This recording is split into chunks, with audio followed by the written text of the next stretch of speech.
பகவத்கீதையில 18, 16, அப்புறம் 17, 18 இந்த ஸ்லோகங்கள்லாம் வித்தியாசமா இருந்து பார்க்கலாம். தத்ர ஏவம் சதி கர்த்தாரம் ஆத்மானம் கேவலம் தூயக பட்சதி ஆக்ருத புத்தித்வாத் நேச பட்சதி துர்மதிகி. தூய புத்தியின்மையால ஆன்மாவாக, அதாவது தூய புத்தி இல்லாததுனால ஆன்மாவை செய்யறவனாக ஒருத்தன் பார்க்கிறான். அதுக்குண்டான நிலைமைகள் என்ன அப்படிங்கிறத மேற்கோள் காட்டுறார். இதுல ஏவம் சதி அப்படிங்கிறது இப்படிலாம் இருக்கும்போது, அதாவது முன்னாடி உள்ள வசனங்களை அதுல நினைவுபடுத்தி பார்க்கணும். அப்படிலாம் இருக்கிற போது கர்த்தாரம் ஆத்மானம் கேவலம்னா மட்டுமே ஆத்மாதான் கர்த்தா அப்படிங்கிற நினைப்பு வந்துருது. பட்சதி காண்கிறான். ஆக்ருத புத்தி பார்த்துனா புத்தி இல்லாதவன், அதாவது செயல் நடந்து முடிகிறதுக்கு காரணமா 5 விஷயங்கள் முன்னாடி சொல்றார்.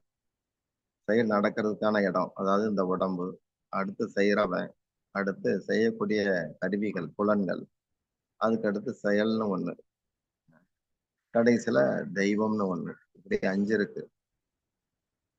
உடல், செய்பவன், செயல், புலன்கள், தெய்வம். இந்த 5 காரணங்கள் இருக்கும்போது நிலைமையெல்லாம் எப்படி இருக்கும்போது ஆன்மாவை போய் செய்யறவனா கருதுறவன் புத்தியற்றவன் அப்படிங்கிற அர்த்தத்துல சொல்றார். ஆக்ருத புத்தித்வாத் அப்படின்னா சத்சங்கம், நாமஜபம் மற்றும் ஆன்ம சாதனைகளால புத்திய தூய்மைப்படுத்தி கொள்ளாத அஞ்ஞானி அப்படின்னு ஆக்ருத புத்தி. ஏன்னா புத்தி யோகம்ங்கிறது கண்ணனை நோக்கி போற பாதையை தான் குறிக்கும். ஆக்ருத புத்தித்வாத்னா அதை செய்யாதவன், கண்ணை நோக்கிய பாதையில போகாதவன் அப்படின்னா சத் சங்கத்தை நாடாதவன் அப்படிலாம் ஒரு மறைபொருளா அர்த்தம் வரும். கர்மம் புரியறதுல ஆன்மாவுக்கு சம்பந்தம் இல்லை அப்படின்னா கூட அது பற்றிய விவேகம் இல்லாம இருக்கிறது, அப்புறம் அறியாமை, இதுகளால ஆன்மாவை ஒருத்தன் கர்த்தான்னு நினைக்கிறேன். எப்படி சம்பந்தமே இல்லை ஆனா அதை காரணமா நம்ம சொல்றதுக்கு காரணம் அது அறியாமை. அப்படிப்பட்டவங்க எல்லாரும் துர்மதியர்கள் அப்படிங்கிற பட்சதி துர்மதி அப்படிங்கிற பட்சதி அவங்கெல்லாம்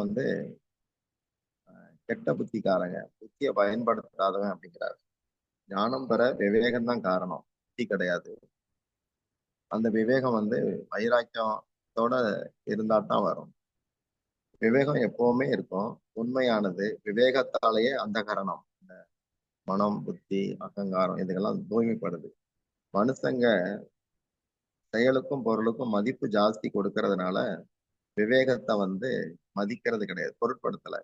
விவேகம்னா ஜடம் ஆத்மா பற்றிய அறிவும் தெளிவும் விவேகம்னு சொல்லப்படுது. முக்குணங்களால் ஆனது பிரகிருதி. குணவயப்பட்டவன் எல்லாரும் அவனுக்குள்ள இருக்கிற குணங்களோட பிரகிருதிங்கிற அமைப்பு இருக்க, அதுகளில் இருக்கிற குணமும் இந்த முக்குணங்களுக்கு வயப்பட்டவனுடைய குணங்களும் சேர்ந்து கலந்து செயல்கள் உருவாகுது. அதைத்தான் அங்க பகவான் சொல்றார். இது அறியப்பட வேண்டியது அப்படிங்கிறார். கர்மம் அப்படிங்கிறது சாதக பாதக பலன்களோட தொடர்புடையது. பக்தி கலக்கும் போது அது பகவத் தொடர்புடையதா மாறுது.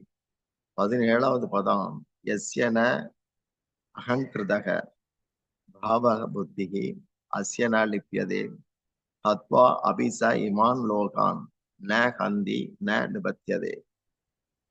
நான் செய்யறேங்கிற அகங்காரம் இல்லாதவன், அது போல உலக பொருட்கள்ல செயல்கள்ல புத்திய யார் ஒட்டாதவனோ, இவங்க இவ்வுலகத்துல எல்லாரையும் கொன்றா கூட அவன் கொல்லாதவன் தான். மேலும் அப்படிப்பட்டவனுடைய செயலை பாபத்தின் விளைவுகள் பந்தப்படுத்தாது, ஒட்டாது அப்படிங்கிறார். நான் செய்யறேங்கிற நினப்பு இல்லாதவன்ட்ட செயல் பலன் பற்றிய சுயநல நோக்கமும் இருக்காது. நான் அப்படிங்கிற தன்னை பற்றிய சிந்தனையே அகம்பாவம்னு சொல்லப்படுது. இந்த அகம்பாவம் தான் பரமாத்மாவோட தொடர்பை மறக்க வைக்குது. ஜீவனுக்கு சுதந்திரம் இருக்கிறதுனாலதான் இதை செய், அதை செய், இதை செய்யாத, அதை செய்யாதன்னு சொல்லி சாஸ்திரம் கட்டளை இடுது. ஏன்னா சுதந்திரத்துல அவன் வந்து எதை பண்ணலாங்கிற ஒரு இது இருக்கு. அந்த சுதந்திரம் இருக்கிறதுனால சாஸ்திரம் வந்து இப்படி கட்டளைகள்லாம் தருது, வலியுறுத்துது. அவனுக்கு சுதந்திரம் இல்லாட்டி சாஸ்திரமே அவசியப்படாது. கடவுள் கூட தேவைப்படாது. அந்த மாதிரி ஆயிடும். கடமையை நல்லபடியா செய்யறதுனால பந்தம் வராது. எப்படி இதுல வந்து சுதந்திரம் வந்து என்னன்னா, ஒருத்தருடைய சுதந்திரம் தான் அவனுடைய ஐடி, அவனுடைய வாழ்க்கையே. அப்போ சுதந்திரத்தை கடவுள் எடுத்துட்டாருன்னு வச்சுக்கலாம்.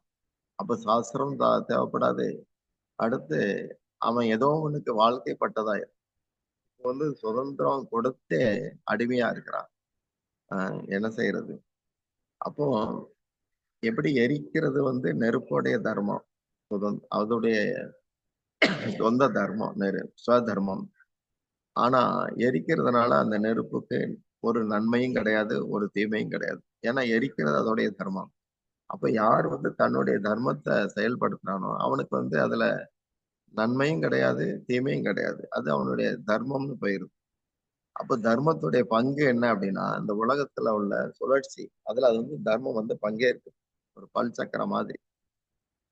அப்போ அர்ஜுனனுக்கு வந்து தர்மத்தை நிலைநிறுத்தணும், அதர்மிகளை ஓய்க்கணும் அப்படிங்கிறது அவனுடைய தர்மத்துல இருக்கு. அதனால பகவான் வந்து வார்த்தை சொல்றாரு. ஒரு சத்திரியன் வந்து உலகம் பூரா பாபிகளை தர்ம நிமித்தமா வதம் பண்ணா கூட அவங்கிட்ட பாவம் விட்டாது அப்படின்னு சொல்றாரு. இதுல ஞான கர்ம யோகத்தை கலந்தான் பேசுறாரு. ஞான யோகத்துல வந்து நான்கிற அகங்கிருத அப்படின்னு மேல சொல்றாரு.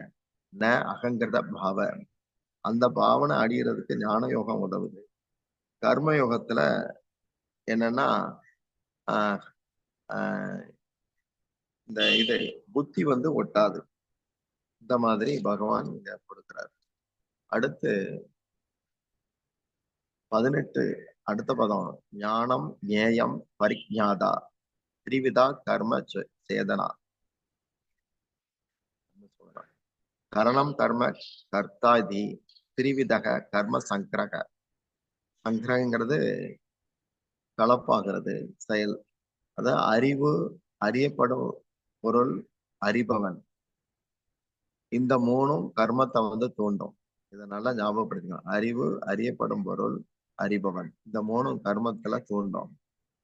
கர்மத்துக்கு இருப்பிடமா மூணு இருக்கு. அது என்னன்னா கருவிகள், செயல்கள், செய்பவன். இந்த மூணும் திரிவித கர்ம சங்கரக. செயலுக்கு மூணு காரணம். ஆஹ் எது? செய்பவன், புலன்கள், செயல்கள், இதுகள் இருக்கு.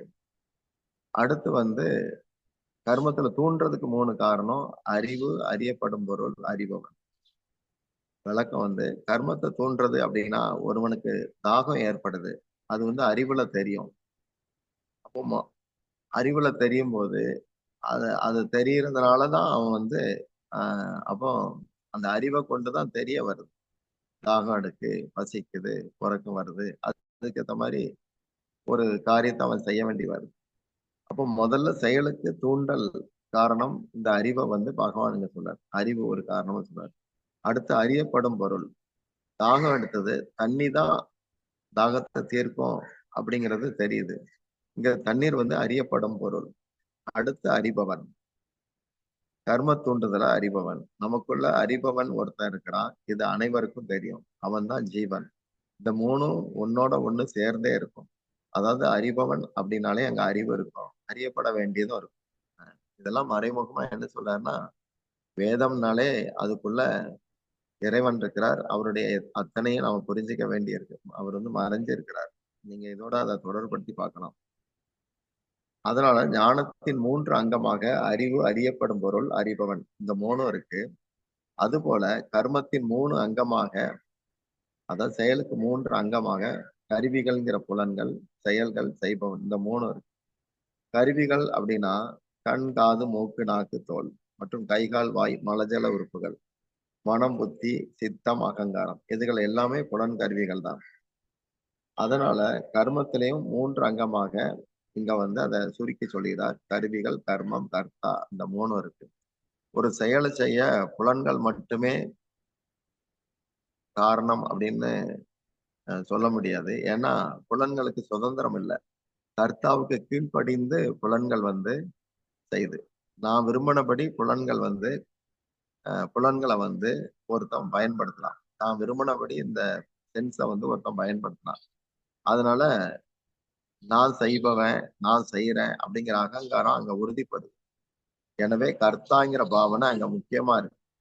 ஞானத்துக்கும் சரி, கர்மத்துக்கும் சரி, இந்த 3 வித முக்கோணமாக, அதாவது திரிபுடி அப்படின்னு சொல்லுவாங்க வடமொழியில. இந்த 3ம் சொல்லப்படுது. அஹ் அர்ஜுனன் ஞானம், கர்மம் பற்றி இந்த அத்தியாய துவக்கத்துல கேட்டிருந்தான். அது தத்துவ ரீதியில விளக்கங்களேன்னு சொல்லியிருந்தான். 18:1 ஆசைப்பட்டான். அதனால பகவான் 12ஆம் பாதம் வரைக்கும் கர்மத்தையும் 13, 14, 15 ஞானம் பற்றியும் விவரிக்கிறார். இங்க வந்து கர்மத்துக்கான தூண்டுதல் அறிவு, அறியப்படும் பொருள், அறிபவன். கர்மத்துக்கான இருப்பிடம், கருவிகள், கர்மம், கர்த்தா, இப்படி சொல்றார். ஹரே கிருஷ்ணா.